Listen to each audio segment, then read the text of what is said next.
Hello साथीहरू, आज हामी HIV and AIDS stigma treatment care and सपोर्टको बारेमा कुरा गर्दैछौँ। यानि कि एचआईभी र एड्ससँग सम्बन्धित लान्छना, यसको उपचार, हेरचाह र सहयोगको बारेमा कुरा गरौँ है त।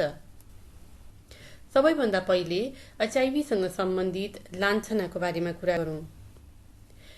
हाम्रो समुदायमा अथवा हाम्रो देशमा हेर्ने हो भने अहिले सम्पूर्ण जनसङ्ख्याको 0.3% जनसङ्ख्यामा चाहिँ एचआईभीको संक्रमण देखिएको छ। तर यो भनेको एउटा साँडेको टाउको जस्तो मात्रै हुन सक्छ। हामीले पानीबाट हेर्दा सिङ र टाउको मात्रै देख्छ, तर वास्तवमा चाहिँ उसको जिउहरू सबै हेर्ने हो भने त्यो अझै सबैभन्दा ठुलो हिस्सा चाहिँ पानी मुनि हुन सक्छ।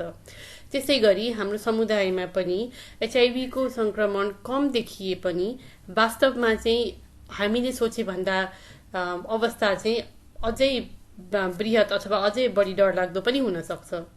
त्यसको लागि हामीले सकेसम्म बढी समुदायमा परीक्षण गर्नु पर्यो। तर परीक्षण गर्नको लागि सबैभन्दा ठुलो बाधक भनेको एचआईभीसँग सम्बन्धित लान्छना हो। लान्छना भनेको के हो भने कुनै पनि एचआईभी संक्रमित व्यक्तिप्रति चाहिँ गलत धारणाहरू हुनु। पहिलेदेखि नै यसरी सोच्नु कि कुनै पनि व्यक्ति चाहिँ कुनै समुदायको अथवा कुनै समूहको व्यक्तिलाई चाहिँ हामीले ट्याग लगाइदिने र समाजले चाहिँ त्यसलाई एक्सेप्ट यानि कि त्यसलाई चाहिँ स्वीकार नगर्ने अवस्था। जस्तै केही समुदायका व्यक्तिहरूलाई मात्रै एचआईभी हुन सक्छ, अथवा चाहिँ जो व्यक्तिहरूले चाहिँ एचआईभी संक्रमण हुनको लागि रोक्नुहुन्छ अथवा चाहिँ त्यसको लागि कन्डम बोक्नु भएको हुन्छ, कसैको पकेटमा कन्डम देखेपछि चाहिँ उहाँहरूको बारेमा चाहिँ मोरल जजमेन्ट गर्नु। कसैलाई यदि एचआईभी भएको छ भने आफ्नै कारणले भएको ठिक्क पर्यो अथवा चाहिँ उसले यही नै भोग्नु पर्थ्यो भन्ने किसिमको सोच राख्नु। तर हाम्रो नेपालमा हेर्ने हो भने विशेष गरी 6वटा समुदायमा चाहिँ एचआईभी बढी देखिन्छ। जस्तै महिला यौनकर्मी तथा उनीहरूको ग्राहकहरू, transgender people, adolescent and youth, men who have sex with men, people who inject drugs, र migrant workers। तर यो समुदायभन्दा बाहिर अरू देशहरूमा चाहिँ साधारण व्यक्तिहरू अथवा यो समूहभन्दा बाहिर रहेका व्यक्तिहरूलाई पनि एचआईभी संक्रमित देखिएको छ। तर नेपालमा चाहिँ विशेष गरी यी समुदायको व्यक्तिहरूमा एचआईभीको संक्रमण बढी देखिनाले चाहिँ हाम्रो जनमानसमै यी व्यक्तिहरूलाई चाहिँ हामीले लान्छनायुक्त व्यवहारले हाम्रो समुदायले हेर्ने प्रचलन चाहिँ रहिआएको छ, जुन एकदमै नितान्त गलत हो। अनि एचआईभीसँग सम्बन्धित डिस्क्रिमिनेसन यानि कि भेदभावको कुरा गरौँ। अघि हामीले लान्छनाको कुरा गऱ्यौँ, अब भेदभावको कुरा गरौँ। भेदभाव भन्नाले कुनै पनि एचआईभी संक्रमित व्यक्तिलाई चाहिँ एचआईभी संक्रमित नभएका व्यक्तिहरू भन्दा भिन्न किसिमको व्यवहार गर्नु नै भेदभाव हो। जस्तै कुनै पनि स्वास्थ्य कर्मीले एचआईभी संक्रमित व्यक्तिलाई चाहिँ कुनै स्वास्थ्य सेवाहरू चाहिँ दिनको लागि हिचकिचाउनु अथवा नदिनु, अथवा चाहिँ कोही एचआईभी संक्रमित व्यक्तिसँग हिँडडुल गर्न छुनको लागि डराउनु, अथवा चाहिँ एचआईभी संक्रमितहरूलाई चाहिँ समुदायबाट टाढा राख्नु, अथवा चाहिँ उहाँहरूलाई एचआईभी संक्रमित भनेर नामले बोलाउने, पोइन्ट गर्ने, अथवा चाहिँ अन्य भेदभाव किसिमको व्यवहारहरू गर्नु। यस्तो लान्छनायुक्त व्यवहारहरू अनि यस्तो भेदभावपूर्ण व्यवहारहरू चाहिँ किन छ त हाम्रो समुदायमा भन्दाखेरि, एउटा त एकदमै हाम्रा अझै पनि समुदायमा चाहिँ एचआईभी प्रतिको डरले एकदमै जरा गाडेको छ। त्यो किन भन्दाखेरि अहिले पनि एचआईभी कसरी सर्दछ भन्ने कुराहरूको बारेमा अथवा चाहिँ एचआईभी संक्रमित भएमा जिउने जिन्दगीको बारेमा चाहिँ गलत धारणाहरू टन्नै छन्। हामीले अगाडिको सत्रमा पनि मालाजीको चाहिँ कथा सुन्यौँ नि त, कसरी चाहिँ एचआईभी संक्रमित भएर पनि उहाँ चाहिँ एउटा सफल अभियन्ता भएर आफ्नो जिन्दगी जिइरहनु भएको छ। अनि अघि मैले भने जस्तै हाम्रो समुदायमा कोही व्यक्तिहरूले स्वीकार नगर्ने व्यवहारहरू जस्तै होमोसेक्सुअलिटी अथवा चाहिँ ड्रगको प्रयोग अथवा चाहिँ यौन व्यवसाय, यी व्यक्तिहरूसँग एचआईभी चाहिँ जोडिएको हुनाले पनि र त्यस्ता किसिमका व्यवहारहरूलाई समुदायले स्वीकार गर्न नसक्दा पनि चाहिँ एचआईभीलाई चाहिँ गलत धारणाले हेरिन्छ। अर्को कुरा, एचआईभी भनेको यौन सम्पर्कको माध्यमबाट सर्दछ र यौन सम्पर्कको बारेमा अथवा यौनको बारेमा कुरा गर्नु चाहिँ हामी जस्तो समुदायमा चाहिँ एकदमै कठिन कुरा हो। त्यही भएर पनि हामी यसलाई लुकाउनको लागि चाहिँ बढी प्रयत्न गर्ने गर्दछौँ। अर्को कुरा, सही जानकारी र सही चेतना पनि छैन। जुन विगतका कुराहरूमा भइसकेका अथवा चाहिँ अहिले चाहिँ आउटडेटेड भइसकेका कतिपय धारणाहरू अझै पनि समुदायमा रहिरहेको हामीले देख्न सक्छौँ। र सबैभन्दा ठुलो कुरा, अघि मैले भने नि, केही विशेष समुदायका व्यक्तिहरूलाई मात्र यो लाग्छ। म जस्तो व्यक्तिलाई यो एचआईभी भन्ने संक्रमण लाग्दैन भन्ने किसिमको धारणाले गर्दाखेरि चाहिँ जो एचआईभी संक्रमित हुनुहुन्छ उहाँहरूप्रति चाहिँ गलत धारणा हुन्छ। तर साथीहरू, एचआईभी संक्रमण भनेको जोलाई पनि जुनै पनि बेला यदि हामीले राम्रोसँग चाहिँ रोकथामहरूको विधिहरू अपनाएनौँ भने जसलाई पनि हुन सक्दछ। र एचआईभी भनेको कुनै पनि व्यक्तिको उसको आचरण, उसको मोरल बिहेभियरसँग जोडेर चाहिँ कहिले पनि हेर्नु हुँदैन। किनभने मैले अघि पनि भने, जुनसुकै अवस्थामा पनि अथवा चाहिँ जुन चाहिँ हार्मफुल प्र्याक्टिसेसहरू, रिस्की बिहेभियरहरू हुन्छ, त्यो प्र्याक्टिस गर्नाले चाहिँ जोलाई पनि लाग्न सक्छ। त्यसैले एचआईभी संक्रमित व्यक्तिहरूलाई पनि हामीले अरू व्यक्ति सरह नै व्यवहार गर्नुपर्छ। उहाँहरू पनि मानव हो र उहाँहरूले पनि अरू व्यक्ति सरह नै जिउन पाउनुहुन्छ। उहाँहरूको पनि मौलिक अधिकारहरू छन्, उहाँहरूको पनि मानव अधिकार छन्, जुन हामी सम्पूर्ण व्यक्तिहरूलाई चाहिँ सरकारले अथवा राष्ट्रिय अन्तर्राष्ट्रिय कानुनहरूले दिएको छ। त्यसैले गर्दाखेरि यदि तपाईँ एचआईभी संक्रमित व्यक्तिहरू अथवा अघि मैले भने नि 6-7वटा की पपुलेसन भनेर जसमा चाहिँ एचआईभीको संक्रमण बढी देखिएको छ, त्यस्ता व्यक्तिहरूसँग सम्पर्क गर्दाखेरि, भेट्दाखेरि चाहिँ उहाँहरूलाई लान्छनायुक्त अथवा भेदभावपूर्ण व्यवहारले चाहिँ कहिले पनि डिल नगरौँ। उहाँहरूलाई पनि सुनौँ, आफैले अजम्सन नगरौँ। यो समुदायको व्यक्ति रहेछ, यो समुदायको व्यक्ति भने चाहिँ पक्कै पनि एचआईभी संक्रमित होला अथवा उसको चाहिँ व्यवहार यस्तो होला भन्ने किसिमले आफैले यसको बारेमा धारणाहरू नबनाऊ। त्यसै गरी एउटा व्यावसायिक बन्नुहोस्, अर्को व्यक्तिलाई सम्मान गर्नुहोस्, कसैको पनि शरीर, उसको पहिचानहरूको सम्मान गर्नुहोस्। र कुनै व्यक्तिले आफूलाई कुन किसिमको चाहिँ प्रनाउन, यानि कि हि, सी, दे अथवा कसरी आफूलाई चिनाउन चाहन्छ त्यसलाई चाहिँ त्यसरी नै हामीले उच्चारण गरौँ र उहाँहरूलाई चाहिँ सम्मान गरौँ, उहाँहरूको प्राइभेसीलाई सम्मान गरौँ। अर्को कुरा, हामी सबैजना व्यक्तिहरू, मानवहरू फ्री जन्मिएको छौँ र हामी बराबर छौँ, इक्वल छौँ। त्यसले गर्दाखेरि सबैको मानव अधिकार छ, त्यो कुरालाई चाहिँ विशेष ध्यान।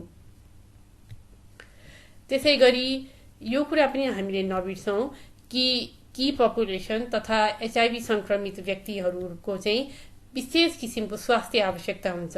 त्यसकारण चाहिँ उहाँहरूलाई के कस्तो सेवा चाहिन्छ, सहयोग चाहिन्छ भन्ने कुरामा हामी सबैजना चाहिँ जानकार हुनु आवश्यक छ। त्यसै गरी उहाँहरूलाई चाहिँ कसरी हुन्छ, हामीले चाहिँ उहाँहरूको मैत्री जस्तो की पपुलेसन जुन विशेष समूहहरू छ उहाँहरूको लागि मैत्री हुने गरी, त्यसै गरी चाहिँ विभिन्न यौनिक तथा लैङ्गिक व्यक्तिहरू हुनुहुन्छ उहाँहरूलाई चाहिँ मैत्री हुने गरी स्वास्थ्य सेवाहरू, जानकारीहरू चाहिँ हामीले प्रदान गर्नुपर्छ। त्यसै गरी साथीहरू, हामीले चाहिँ एमएसएम यानि कि men who have sex with main अथवा ट्रान्स अथवा कुनै पनि यौनिक तथा लैङ्गिक अल्पसङ्ख्यकहरूलाई चाहिँ कुनै पनि स्टेरियोटाइपहरूमा अथवा हाम्रो राजनैतिक, सामाजिक, धार्मिक किसिमका धारणाहरूसँग चाहिँ कहिले पनि जोडेर नहेरौँ। अनि त्यसपछि भेदभावपूर्ण व्यवहार कसैलाई पनि नगरौँ। र कहिलेकाहीँ हामीलाई के लाग्छ भने मैले त मुखले त नराम्रो भनेको छैन नि जस्तो लाग्छ, तर तपाईँले गर्नुहुने व्यवहार, तपाईँले यसो आँखी भई उठाउनु भएको छ कि आँखा यसरी तर्नु भएको छ कि अथवा चाहिँ उहाँहरूलाई औँलाले पोइन्ट गर्नुभएको छ कि उहाँहरूको चाहिँ खिल्ली उडाउनु भएको छ, यस्तो किसिमको व्यवहार चाहिँ कहिले पनि नगरौँ। र यौनिक तथा लैङ्गिक अल्पसङ्ख्यक र त्यसमा पनि ट्रान्सजेन्डर यानि कि तेस्रो लिङ्गी व्यक्तिहरूलाई चाहिँ एकदमै फरक हो, यो चाहिँ एकदमै अपराध हो अथवा चाहिँ एक किसिमको रोग हो भन्ने किसिमको धारणाहरू चाहिँ बिल्कुलै हामी नपालौँ। र उहाँहरूलाई केही प्रश्न सोध्नु छ भने एकदम सही प्रश्नहरू सोधौँ, जे पाए त्यही प्रश्नहरू, अथवा उहाँहरूलाई चाहिँ उहाँहरूको मनमा चाहिँ चोट पुग्ने गर्ने किसिमका प्रश्नहरू नसोधौँ।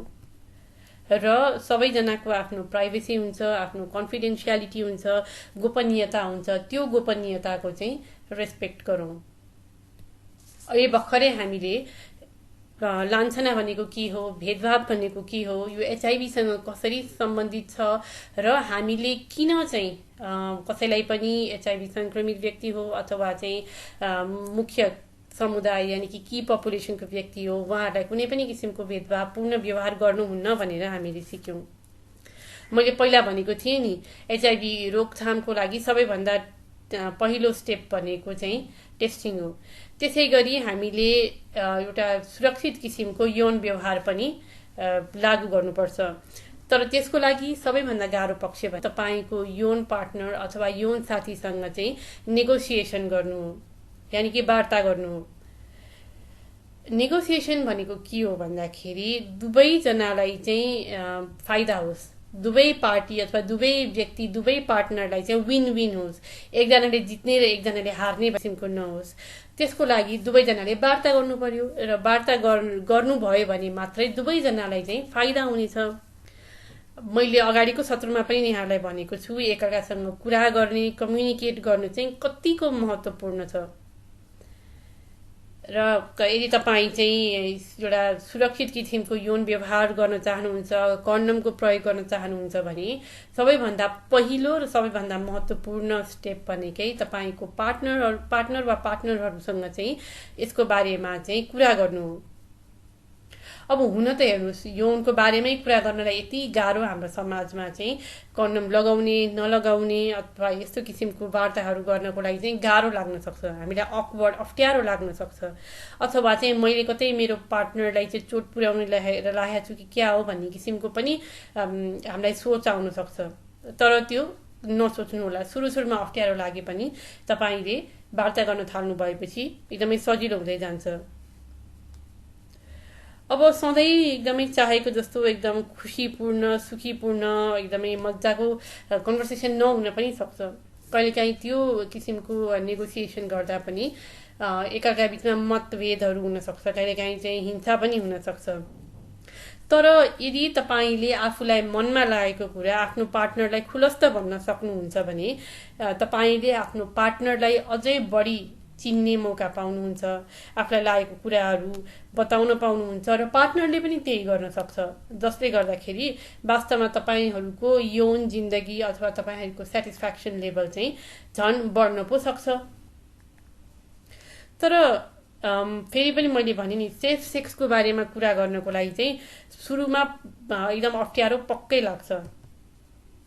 तपाईँलाई एकदमै डर लाग्न सक्छ, कतै मेरो बारेमा खिल्ली उडाउने हो कि, अथवा मैले चाहिँ कन्डम प्रयोग गरौँ है भनेर साथीलाई भन्दाखेरि उसलाई चाहिँ हेलना गरेको जस्तो अथवा चाहिँ उनसँग चाहिँ यौन सम्पर्क राख्न नखोजेको जस्तो सुनिन्छ कि भनेर पनि लाग्न सक्छ। अथवा चाहिँ कहिलेकाहीँ हामीले भर्खरै मात्रै साथीलाई भेटेको हुन्छौँ र हामी यौन सम्पर्क गर्नको लागि तयार हुन सक्छौँ। त्यस्तो बेलामा झन् भर्खरै भेटेको यौन साथीसँग कसरी चाहिँ हामीले वार्ता गर्ने भन्ने कुरा पनि हामीलाई अप्ठ्यारो लाग्न सक्छ। अथवा चाहिँ कहिलेकाहीँ यौन सम्पर्क राखौँ भनेर भन्यो, यसले चाहिँ मुड खराब गर्छ जस्तो पनि लाग्न सक्छ नि त। कोही कोहीलाई फेरि वार्ता गर्यो 5-10 मिनट चाहिँ हामीले वेस्ट गर्छौँ जस्तो लाग्न पनि सक्छ। अथवा तपाईँले आफ्नो यौन साथीलाई चाहिँ हामी सुरक्षित किसिमको यौन व्यवहार गरौँ, कन्डमको प्रयोग गरौँ भन्दाखेरि उहाँहरूले चाहिँ मलाई चाहिँ यौन रोग लागेको भनेर चाहिँ सोचेर चाहिँ होइन, मलाई त यौन रोग छैन है भन्ने किसिमको चाहिँ उहाँहरूले सोच्न सक्नुहुन्छ। तर याद गर्नुहोस्, सबैजनालाई नै यसको जोखिम छ र धेरैजनाले त यसको बारेमा त्यसरी हामीले सोचेको पनि हुँदैनौँ। तर हामी सबैजना नै उत्तिकै जोखिममा हुन्छौँ, किनभने यौन रोग चाहिँ लागिसकेपछि देखिने त एउटा भयो, तर कहिलेकाहीँ लागिसकेपछि नदेखिन पनि सक्छ र त्यतिखेर चाहिँ हामीले यौन साथीलाई चाहिँ एसटिआई यानि कि यौन रोग चाहिँ सारिसकेको हुन सक्छौँ। त्यसै गरी कहिलेकाहीँ हुन्छ ल हामी चाहिँ एउटा सुरक्षित यौन सम्पर्क गरौँ यानि कि कन्डमको प्रयोग गरौँ भनेर हामीले कुरा चाहिँ गर्न सक्छौँ, तर त्यसलाई कन्डम कसरी प्रयोग गर्ने भनेर दुवै पार्टनरहरूलाई चाहिँ थाहा नहुन पनि सक्छ। अथवा कहिलेकाहीँ तपाईँ चाहिँ वार्ता गर्नको लागि तयार हुनुभयो तर तपाईँको साथी चाहिँ एकदमै रक्सी खाएर अथवा चाहिँ ड्रग्स लिएर चाहिँ केही सुन्न, केही बोल्न अथवा केही सोच्न नसक्ने अवस्थामा पनि हुन सक्नुहुन्छ। कहिलेकाहीँ सम्बन्धहरूमा हिंसा पनि हुन्छ र यदि कसैले हिंसा भोगिरहनु भएको छ भने यसको बारेमा कुरा गर्नको लागि चाहिँ अझै गाह्रो लाग्न सक्छ, यानि कि म चाहिँ यसको लागि लायक छैन अथवा कसरी चाहिँ वार्ता गर्ने भन्ने मलाई आउँदैन अथवा डर लाग्छ भन्ने किसिमको सोचहरू पनि आउन सक्छ। तर एउटा कुरा के हो भने यदि हिंसात्मक तपाईँहरूको सम्बन्ध छ यानि कि यो पार्टनर मध्ये एउटा पार्टनर चाहिँ अलि बढी हिंसक छ भने चाहिँ त्यो भनेको तपाईँको मानव अधिकारको अवहेलना हो। हुन त तपाईँलाई त्यो लागे पनि होइन, चोट लागे पनि अथवा हिंसाले चाहिँ तपाईँलाई दुःख दिए पनि सम्बन्ध छोडिहाल्नलाई चाहिँ गाह्रो हुन सक्छ। त्यसकारण धेरै स्रोत साधनहरू छन्, तपाईँहरूले इन्टरनेटमा पनि हेर्न सक्नुहुन्छ। यदि तपाईँ चाहिँ अब्युजिभ रिलेसनसिप यानि कि हिंसक सम्बन्धमा हुनुहुन्छ भने चाहिँ कृपया त्यस्तो किसिमको रिसोर्सहरूलाई चाहिँ हेरेर कसरी यस्तो किसिमको सम्बन्धबाट बाहिर आउने भनेर चाहिँ पढ्नुहोला, अध्ययन गर्नुहोला। किनभने हिंसायुक्त सम्बन्धमा रहिराख्न तपाईँलाई कर छैन, तपाईँलाई बल छैन र यो तपाईँको मानव अधिकारको उल्लङ्घन भएकोले गर्दाखेरि तपाईँले त्यस्तो किसिमका सम्बन्धहरू सकेसम्म चाँडो छोड्नु नै राम्रो हुन्छ। र अर्को भनेको अघि पनि मैले भने नि यसको बारेमा कुरा गर्दाखेरि चाहिँ तपाईँको पार्टनरले भन्न सक्छ कि कन्डम लगाइसकेपछि त एकदमै कन्डम नलगाएको जस्तो मजा नै हुँदैन अथवा कन्डम लगाएर यौन सम्पर्क गर्दाखेरि चाहिँ मजा कम हुन सक्छ भनेर चाहिँ भन्न सक्नुहुन्छ। तर तपाईँले के बताउनु पर्यो भने उहाँहरूलाई यो त यति महत्त्वपूर्ण चिज हो होइन, हामी मध्ये कसैलाई चाहिँ यौन रोग लागिसकेको हुनसक्छ, त्यसकारण त्यसबाट बच्नको लागि अथवा चाहिँ हामी मध्ये कसैलाई एचआइभी भएर हामीले नजचाएको हुनसक्छ, त्यसबाट बच्न र एकअर्कालाई चाहिँ सङ्क्रमण हुनबाट रोक्नको लागि योभन्दा उत्कृष्ट उपाय भनेको केही पनि होइन। त्यसै गरी अहिले बजारमा विभिन्न किसिमका कन्डमहरू उपलब्ध छन्। डटेड कन्डमहरूले चाहिँ अझै बढी चाहिँ यौन सन्तुष्टिहरू दिने अथवा चाहिँ यौन सम्पर्कलाई चाहिँ अझै लामो बनाउने सम्भावना पनि बढी हुन्छ। यसरी चाहिँ तपाईँले नेगोसिएट यानि कि वार्ता गर्नु पर्यो। त्यसै गरी तपाईँको पार्टनरले भन्न सक्नुहुन्छ कन्डम लगाउनु भनेको मतलब चाहिँ म चाहिँ फोहोरी छु भन्न खोजेको हो अथवा चाहिँ मलाई यौन रोग लागिसकेको हो भन्न खोजेको हो भन्न सक्नुहुन्छ। तर तपाईँले के भन्नु पर्यो भन्दाखेरि यौन रोग हामी मध्ये दुवैजना मध्ये कसैलाई पनि लागिसकेको हुनसक्छ र हामीलाई थाहा नहुन सक्छ। अमेरिकामा चाहिँ प्रत्येक वर्ष 20 मिलियन व्यक्तिहरूलाई चाहिँ यौन रोग देखिन्छ। त्यसकारण हामीले सोचे भन्दा बढी चाहिँ यौन रोग चाहिँ हाम्रो समुदायमा छ। त्यसकारण हामीले पछि पछुताउनु भन्दा अहिले नै कन्डम प्रयोग गर्यौँ भने चाहिँ त्यो राम्रो हुन्छ। यसरी तपाईँले आफ्नो पार्टनरलाई सम्झाउन सक्नुहुन्छ। त्यसै गरी तपाईँको पार्टनरले भन्न सक्नुहुन्छ कन्डम लगाउनु भनेको चाहिँ मलाई चाहिँ विश्वास नगर्नु हो भनेर होइन, अथवा चाहिँ म चाहिँ कन्फिडेन्ट छु मलाई चाहिँ सङ्क्रमण छैन भनेर। तर तपाईँलाई यदि लाग्छ कि तपाईँको पार्टनर सङ्क्रमित हुनुहुन्न भनेर तपाईँलाई लाग्छ अथवा तपाईँको पार्टनरलाई लाग्छ भने पनि प्रश्न सोध्न पाउनु तपाईँको अधिकार हो। र हामीले हेरेर कहिले पनि थाहा पाउँदैनौँ होइन, तपाईँले पनि पार्टनरलाई भन्नु पर्यो। अनुहार हेरेर कसैलाई यौन रोग लागेको छ कि छैन भनेर थाहा हुँदैन, त्यसकारण टेस्ट नगरिकन थाहा हुँदैन। हामीले टेस्ट गरेको छैनौँ, त्यसैले चाहिँ हामीले यदि आफू सुरक्षित हुन चाहन्छौँ र आफ्नो पार्टनरलाई पनि सुरक्षित राख्न चाहन्छौँ भने कन्डमको प्रयोग गर्नु नै सर्वोत्कृष्ट उपाय हो। तपाईँले चाहिँ नेगोसिएट गर्न सक्नुहुन्छ। र छोटोमा भन्नुपर्दाखेरि तपाईँले टक भन्ने फर्मुला लगाउन सक्नुहुन्छ। टक भनेको टी भनेको tell your partner that you understand what they are saying होइन, बताउनुहोस् कि त उहाँहरूले के भनिरहनु भएको छ भन्ने कुरा चाहिँ तपाईँले बुझिरहनु भएको छ। Assert what you want in a positive way, तपाईँलाई के बताउनु छ त्यसलाई बताउनुहोस् तर सकारात्मक तरिकाले बताउनुहोस्। List your reasons for wanting to be safe, तपाईँ किन सुरक्षित हुन चाहनुहुन्छ भन्ने कुराको बारेमा बुदागत रूपमा आफ्नो पार्टनरलाई सम्झाउनुहोस् र know the alternatives and what you are comfortable with. त्यसको सट्टामा के कस्तो अरू उपायहरू लगाउन सकिन्छ भन्ने कुराको बारेमा आफू जानकार हुनुहोस्। आफूलाई के चाहिँ सजिलो सहज हुन्छ भन्ने बारेमा चाहिँ तपाईँले यदि जानकार हुनुभयो भने तपाईँले आफ्नो यौन साथीसँग चाहिँ यसको बारेमा वार्ता गर्नको लागि अझै बढी सहज हुन्छ। अब यो सत्रको तेस्रो भाग भनेको एचआईभी को जोखिमलाई हामीले कसरी चाहिँ रोकथाम गर्न अथवा चाहिँ कम गर्न सक्छौं। यसको लागि तपाईले 3 वटा कुरा गर्नु पर्यो। सबैभन्दा पहिला जाँच गराउनु एकदमै महत्त्वपूर्ण हुन्छ। तपाई लगायत तपाईको पार्टनरलाई पनि यौन साथीलाई पनि टेस्ट गराउनुस्, एसटीडी को टेस्ट गराउनुस्, एचआईभी को टेस्ट गराउनुस् र यदि पोजिटिभ आयो भने चाहिँ उपचार पनि गराउनुस्। यदि तपाईलाई कुनै पनि किसिमको यौन रोग छ भने त्यसले चाहिँ तपाईको एचआईभी संक्रमण हुने सम्भावना र त्यसलाई अरूलाई सार्न सक्ने सम्भावना चाहिँ बढाउँछ। त्यसकारण यौन रोगको जाँच पक्कै पनि गर्नुहोस्।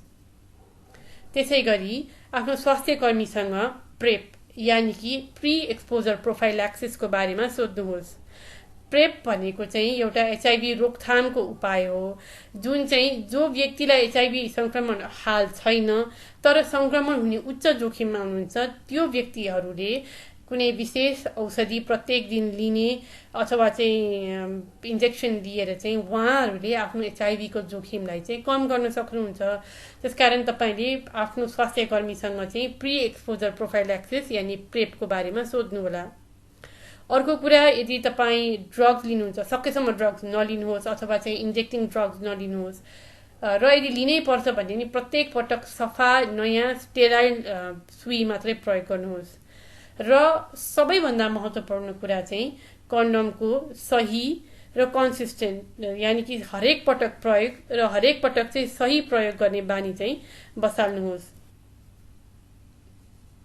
अबको यो स्लाइड चाहिँ निकै महत्त्वपूर्ण छ है साथीहरू, किनभने अब म यहाँहरूलाई कन्डमलाई कसरी सही तरिकाले प्रयोग गर्ने भन्ने बारेमा जानकारी दिन चाहन्छु। सबैभन्दा पहिला त जब तपाई कन्डम खरिद गरेर आउनुहुन्छ त्यसको एक्सपायरी डेट हेर्न नबिर्सिनु होला। एक्सपायरी डेट तपाईले कन्फर्म गरिसकेपछि तपाईले त्यो कन्डमको प्याकेटलाई बिस्तारै खोल्नुहोस् ताकि बाहिरको प्याकेट तपाईले च्यात्दाखेरि भित्रपट्टिको कन्डम चाहिँ नच्यातियोस्। त्यसपछि जुन कन्डमको टिप हुन्छ यानी कि त्यसको सबैभन्दा अगाडिको भाग हुन्छ त्यसलाई चाहिँ च्याप्नुहोस्। आफ्नो बुढी औँला र चोरी औँलाको बीचमा त्यसलाई च्याप्नुहोस् र त्यसलाई चाहिँ आफ्नो लिङ्गमा लगाउनुहोस्। कन्डमलाई लिङ्गमा लगाउनु भन्दा अगाडि नै त्यसलाई चाहिँ खोल्ने काम नगर्नुहोस्। हामीले किन त्यसलाई चाहिँ अगाडिको टुप्पोलाई चाहिँ हामीले च्यापेको भन्दाखेरि त्यसबाट हावा नछिरोस्, किनभने हावा छिर्यो भने त्यो चाहिँ यौन सम्पर्कको बेलामा फुट्न सक्ने हुन्छ। त्यसकारण त्यसलाई त्यसरी नै च्यापेर हावा छिर्न नदिने गरी तपाईले जब लिङ्गको टुप्पामा लगाउनुहुन्छ त्यसपछि त्यसलाई बिस्तारै चाहिँ खोल्नुहोस् अथवा चाहिँ त्यसलाई चाहिँ अनरोल गर्नुहोस् र तपाईको यौन साथीको चाहिँ यौन अङ्गमा अथवा चाहिँ मूलद्वारमा अथवा चाहिँ मुखको सम्पर्कमा तपाईको लिङ्गलाई लानुभन्दा अगाडि चाहिँ जहिले पनि कन्डम लगाउन नबिर्सिनुहोस्। र यौन सम्पर्क भइसकेपछि यानी कि तपाईको वीर्य स्खलन भइसकेपछि कन्डमको माथिल्लो भागबाट त्यसलाई मजाले च्याप्नुहोस् र आफ्नो लिङ्गलाई चाहिँ आफ्नो यौन साथीको चाहिँ यौन अङ्गबाट अथवा चाहिँ मलद्वारबाट अथवा मुखबाट चाहिँ निकाल्नुहोस्। र निकाल्ने बेलामा के कुराको ध्यान दिनुहोस् भने त्यहाँ भित्र भएको जुन वीर्य छ अथवा तरल पदार्थ छ त्यो पोखिन सक्छ हैन। त्यसकारण चाहिँ एकदमै बिस्तारै चाहिँ एकदमै केयरफुल भएर निकाल्नुहोस्। र त्यति गरिसकेपछि चाहिँ तपाईले बिस्तारै कन्डमलाई चाहिँ निकालिसकेपछि चाहिँ त्यसै मुखमा गाँठो बनाइदिनुहोस् ताकि त्यसभित्र भएको जुन वीर्य छ त्यो चाहिँ नपोखियोस् अथवा नखसोस् र त्यसलाई एकदमै राम्रोसँग सुरक्षित तरिकाले चाहिँ डिस्पोज गर्नुहोस् अथवा चाहिँ डस्टबिनमा लगेर फाल्नुहोस्। याद गर्नुहोस्, कन्डम जहिले पनि जब तपाईँ कर्समा पुगिसक्नु भएको हुन्छ अथवा चाहिँ इरेक्सन भइसकेको हुन्छ तब मात्रै लगाउनुपर्छ। यसरी यदि तपाईँले कन्डमको सही प्रयोग गर्नुभयो भने तपाईँ यौन रोग तथा एचआईभीबाट चाहिँ बच्न सक्नुहुन्छ। अब अन्तिममा मैले अघिबाट पनि भने एचआईभीको परीक्षण गर्नुहोस् भनेर। कहाँ एचआईभी परीक्षण गर्न सकिन्छ त त्यसको बारेमा बताउँछु है। यो चाहिँ सरकारको एआरटी साइट्स नेपालको 77 वटै जिल्लाहरूमा छ, त्यहाँ गएर तपाईँले परीक्षण गराउन सक्नुहुन्छ। त्यस्तै एपिक नेपालको क्लिनिकहरू 37 वटा जिल्लामा 41 वटा क्लिनिकहरू छन्, त्यहाँ गएर पनि परीक्षण गराउन सक्नुहुन्छ। प्राइभेट हस्पिटलहरूमा अथवा चाहिँ यौन रोग को बारेमा उपचार अथवा चाहिँ परीक्षण हुने क्लिनिकहरूमा, त्यसै गरी परिवार नियोजनको सेवा दिने थुप्रै क्लिनिकहरूमा पनि एचआईभीको चाहिँ टेस्टिङ हुन्छ। र अर्को चाहिँ सब्सटेन्स अब्युज यानि कि ड्रग्सहरूको प्रयोगलाई चाहिँ रोकथाम गर्ने किसिमका अथवा उपचार गर्ने किसिमका कार्यक्रमहरूको मार्फत पनि यहाँहरूले एचआईभी टेस्टिङ गराउन सक्नुहुन्छ। अनि अघि मैले भनेको थिएँ नि प्री एक्सपोजर प्रोफाइल्याक्सिस भनेर, त्यो प्रेपलाई चाहिँ तपाईँले एपिक नेपालको 19 वटा डिस्ट्रिक्टमा रहेको क्लिनिकबाट त्यो सेवा लिन सक्नुहुन्छ। र पेप भनेको चाहिँ पोस्ट एक्सपोजर प्रोफाइल्याक्सिस, यानि कि तपाईँले एउटा जोखिमपूर्ण व्यवहार गरिसकेपछि पनि यदि तपाईँले तत्कालै यदि रोकथामको लागि उपाय अपनाउनु भयो अथवा औषधि सेवन गर्नुभयो भने पनि तपाईँको जोखिम चाहिँ कम गर्न सकिन्छ। र यो सेवा चाहिँ गभर्मेन्टको एआरटी केन्द्रहरूमा चाहिँ 77 वटै जिल्लामा चाहिँ तपाईँले यो सेवा लिन सक्नुहुन्छ। र साथीहरू, सारांशमा भन्नुपर्दाखेरि चाहिँ हामीले एचआईभी र एड्सलाई एकदमै ठुलो रोगको रूपमा अथवा ठुलो अवस्थाको रूपमा चाहिँ नलिउँ। यदि तपाईँ सबैभन्दा पहिला तपाईँले आफ्नो जोखिमपूर्ण व्यवहार गरिरहनु भएको छ भने त्यसलाई तपाईँले रोक्नु पर्यो।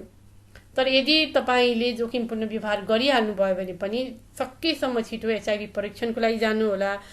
र यदि तपाईँ चाहिँ एचआईभी सङ्क्रमित निस्किनु भयो भने पनि नडराइकन नआत्तिकन यसको उपचारहरू छ, यसको चाहिँ हेरचाह गर्ने सेवाहरू छ भन्ने कुरा चाहिँ नबिर्सिनुहोला। अनि अर्को महत्त्वपूर्ण कुरा के भने, यदि कोही एचआईभी सङ्क्रमित व्यक्तिको नजिक तपाईँ हुनुहुन्छ अथवा उहाँसँग डिल गर्दै हुनुहुन्छ अथवा चाहिँ की पपुलेसनहरूसँग तपाईँ यदि नजिक हुनुहुन्छ, डिल गर्नुहुन्छ भने उहाँहरूलाई कहिले पनि लान्छनायुक्त व्यवहार, भेदभावपूर्ण व्यवहार चाहिँ नगर्नुहोला। र कन्डमको सही, उचित र लगातार प्रयोग चाहिँ गर्न नबिर्सिनुहोला। यति गर्नुभयो भने तपाईहरू चाहिँ एचआईभी तथा अन्य यौन रोगबाट जोगिन सक्नुहुन्छ। हस्त यो सत्रबाट बिदा लिन चाहन्छु। धन्यवाद।